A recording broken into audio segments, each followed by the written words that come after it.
Money in the Bank. It is a match that in storyline I created. In reality, if it was a song, I co-wrote it with Brian Gewirtz, who was the head writer of Raw at the time. And I remember one of the ideas pitched was a three-way submission match. Do you know how hard that would be and how boring that would be? The only way you can win is by submitting somebody. Edge doesn't even have a submission. How are we going to do this? So it's like, we got to think of something. So Brian and I were talking about something, and they're trying to figure it out. I said, what if we have like a ladder match where the winner gets a title shot on Raw the next night? Because he was like, well, what could be at stake? Because usually you have a belt up there. And I was like, we'll put a piece of paper like on a string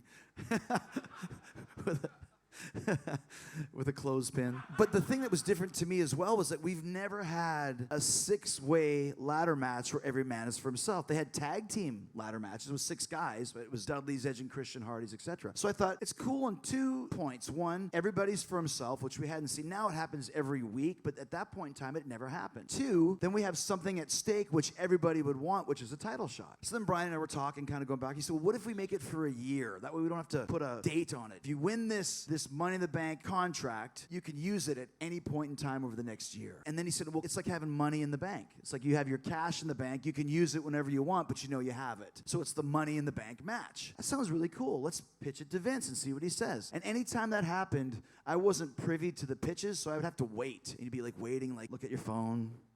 Boop, boop. Go away, Mom. You know, waiting for Brian to get back to you. And he finally called me. He's like, Vince loves it. He loves it, but he has one condition. Sure, what is it? The contract has to be in a briefcase. It has to be that way. And I was like, okay. Which, once again, though, if you know the genius of Vince, what he's the best at, like he'd come up with something and then I'd say, well, how am I supposed to do that? And he's like, I don't know. I just booked the shit. You make it work. So then I would make it work, but it was almost like he would look at this cup right here and I'd tell him what I was planning on doing and he would sit there in silence. Now, if you and I were having a conversation and I just went silent, your initial thought would be fill the silence with talking. That's not what you do with Vince. If he wants to sit there in silence for 20 minutes, don't say a word because he's thinking, right?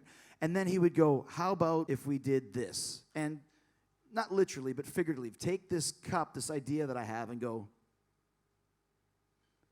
and you'd be like, oh my gosh, that's fucking so much better. Like just that little twist just made things from good to great.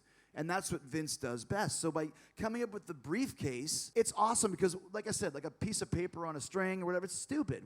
But the briefcase is a briefcase, and you can use it, you can carry it, you can use it as a weapon, but it's something you have to hand in. It's a viable item that looks kind of cool. And you can sell them at the merch stand as well, which is probably...